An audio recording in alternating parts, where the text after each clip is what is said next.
King Arthur's Court, by Mark Twain, Chapter 41, The Interdict. However, my attention was suddenly snatched from such matters.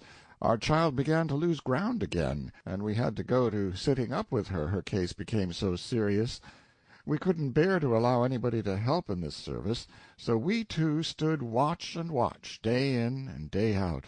Ah, Sandy, what a right heart she had, how simple and genuine and good she was.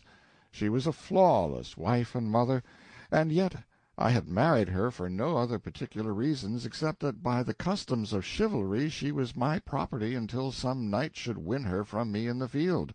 She had hunted Britain over for me, had found me at the hanging bout outside of London, and had straightway resumed her old place at my side in the placidest way and as of right. I was a New Englander, and in my opinion this sort of partnership would compromise her sooner or later. She couldn't see how, but I cut argument short, and we had a wedding. Now I didn't know I was drawing a prize, yet that was what I did draw. Within the 12-month I became her worshipper, and ours was the dearest and perfectest comradeship that ever was. People talk about beautiful friendships between two persons of the same sex.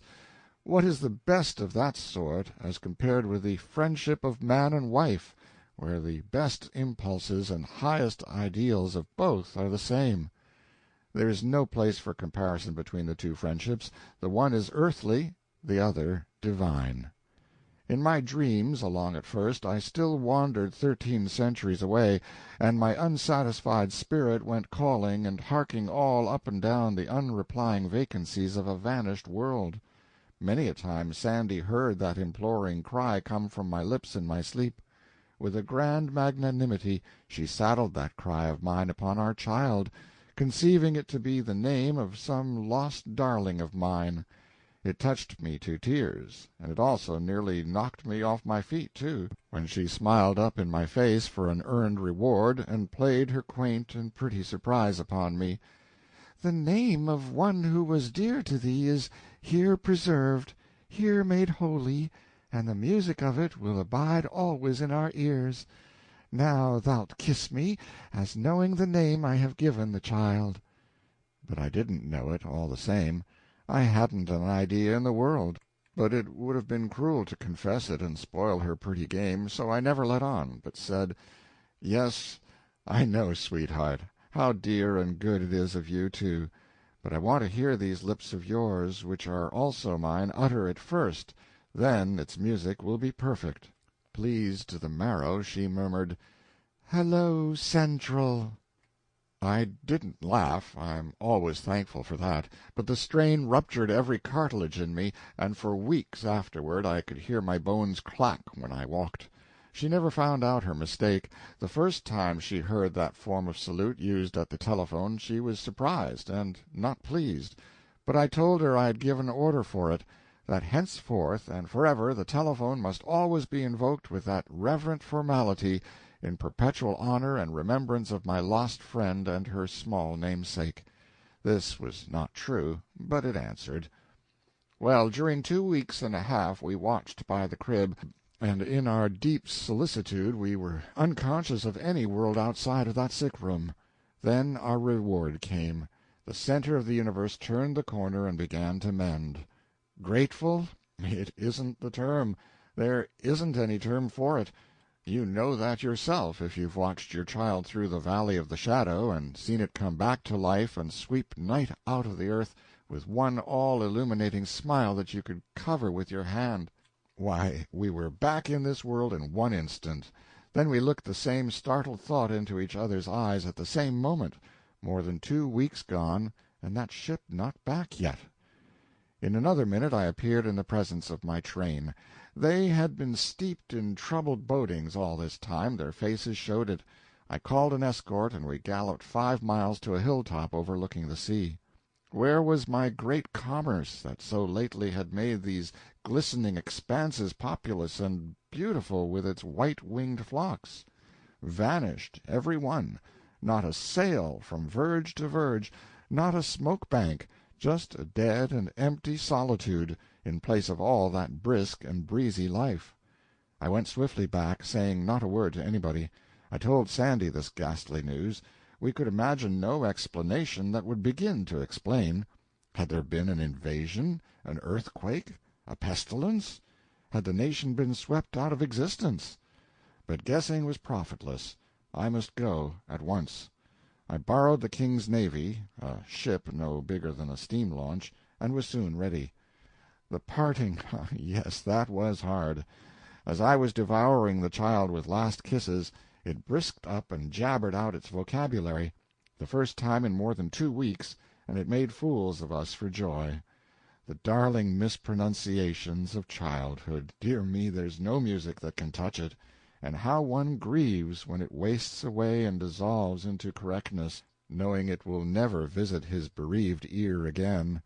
Well, how good it was to be able to carry that gracious memory away with me. I approached England the next morning, with the wide highway of salt water all to myself. There were ships in the harbor at Dover, but they were naked as to sails, and there was no sign of life about them. It was Sunday, yet at Canterbury the streets were empty. Strangest of all, there was not even a priest in sight, and no stroke of a bell fell upon my ear. The mournfulness of death was everywhere. I couldn't understand it. At last, in the further edge of that town, I saw a small funeral procession. Just a family and a few friends following a coffin. No priest. A funeral without bell, book, or candle. There was a church there close at hand, but they passed it by, weeping, and did not enter it.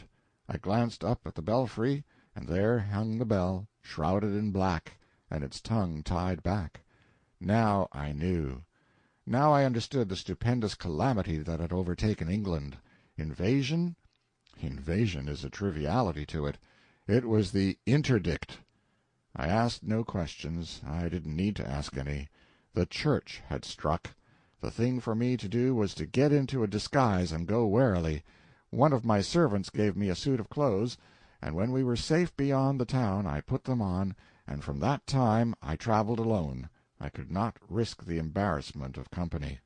A miserable journey, a desolate silence everywhere, even in London itself.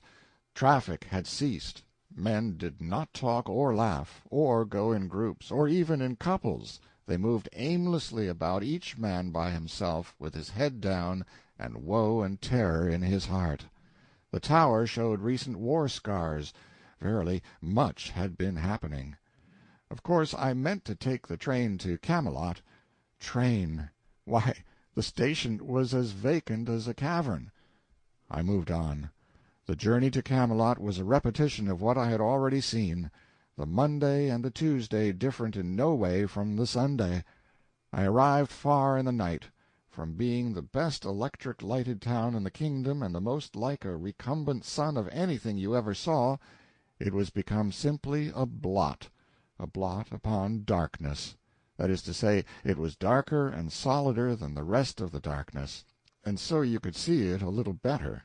It made me feel as if maybe it was symbolical, a sort of sign that the church was going to keep the upper hand now, and snuff out all my beautiful civilization just like that. I found no life stirring in the somber streets. I groped my way with a heavy heart. The vast castle loomed black upon the hilltop, not a spark visible upon it. The drawbridge was down, the great gate stood wide. I entered without challenge, my own heels making the only sound I heard, and it was sepulchral enough in those huge vacant courts. End of chapter 41.